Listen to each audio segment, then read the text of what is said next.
Hey YouTube, it's me DB and welcome to my review of Yu-Gi-Oh! The Dark Side of Dimensions. Now this review does contain spoilers, so if you haven't seen the film yet and you're watching this video, then I do recommend, if you don't want to be spoiled, then I do recommend that you stop the video, go and see the film, and then come back to this video to hear my review of this film. Now, I do want to warn you guys, it is only in theaters for 2 weeks around the world in select theaters. And I hope you guys enjoy this review. So the story for this movie takes place after the ceremonial duel between Yugi and the Pharaoh Atem.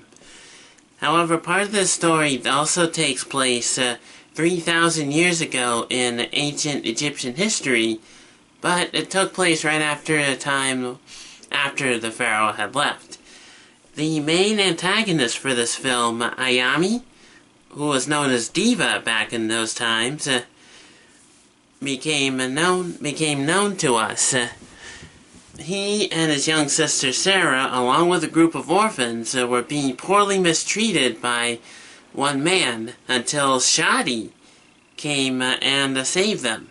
He then taught the kids about the Millennium Items and then introduced the Quantum Cube to Ayami, but just before he was going to pass away, thanks to the dark powers of the Millennium Ring, which I thought was a really good idea to add into the movie because it helps answer some questions about the character Bakura.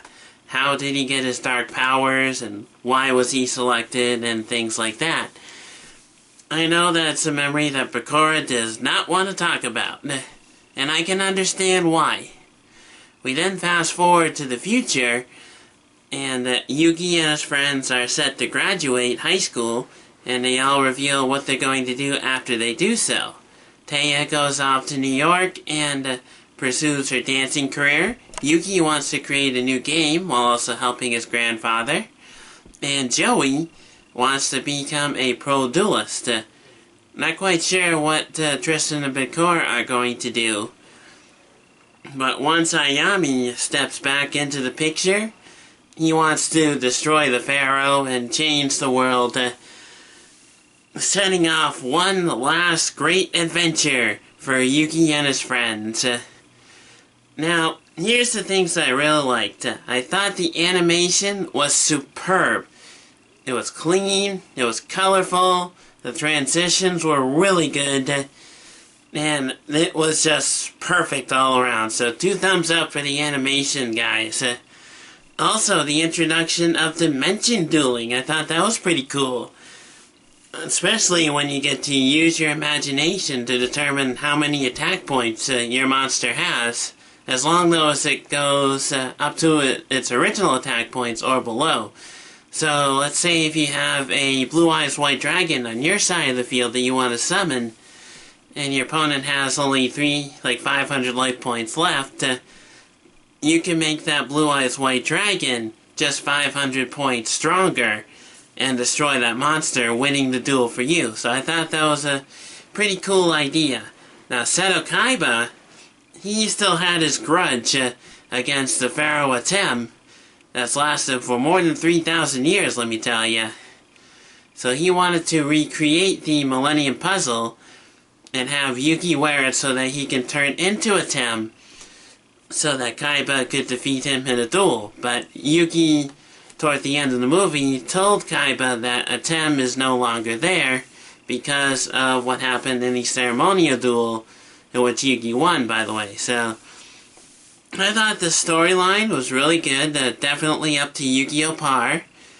The cubic monsters, those are some scary monsters, let me tell you. So don't be surprised if you see somebody running a cubic deck in a future tournament or so. They could be big, they could be popular. But overall, guys, I just love the movie because I'm a huge Yu-Gi-Oh! Fanatic. I thought this movie was the perfect finale for the original Yu-Gi-Oh! Series. would I put Ayami or Diva on my top 10 list of most infamous bad guys? Maybe toward the bottom 10. I still think Merrick made a better bad guy in the original Yu-Gi-Oh! Series overall. So I will definitely put Merrick in there. Ayami, I thought he was better than Paradox, which he kind of mirrored because Paradox also wanted to destroy the world because of the Duel Monsters game. He wanted to get rid of the game entirely. And Ayami just wanted to remake the world all for himself because of the darkness. And the Millennium Ring does play a factor in the final duel, let me tell you folks. This ring has some crazy dark powers. It turned Ayami into this hideous monster, which Yuki and Kaiba had to team up to bring down. So, I give this movie 2 thumbs up, 4 stars, actually 5 stars. And, if you guys got a chance to see the movie while it's in theaters, you'll also grab this.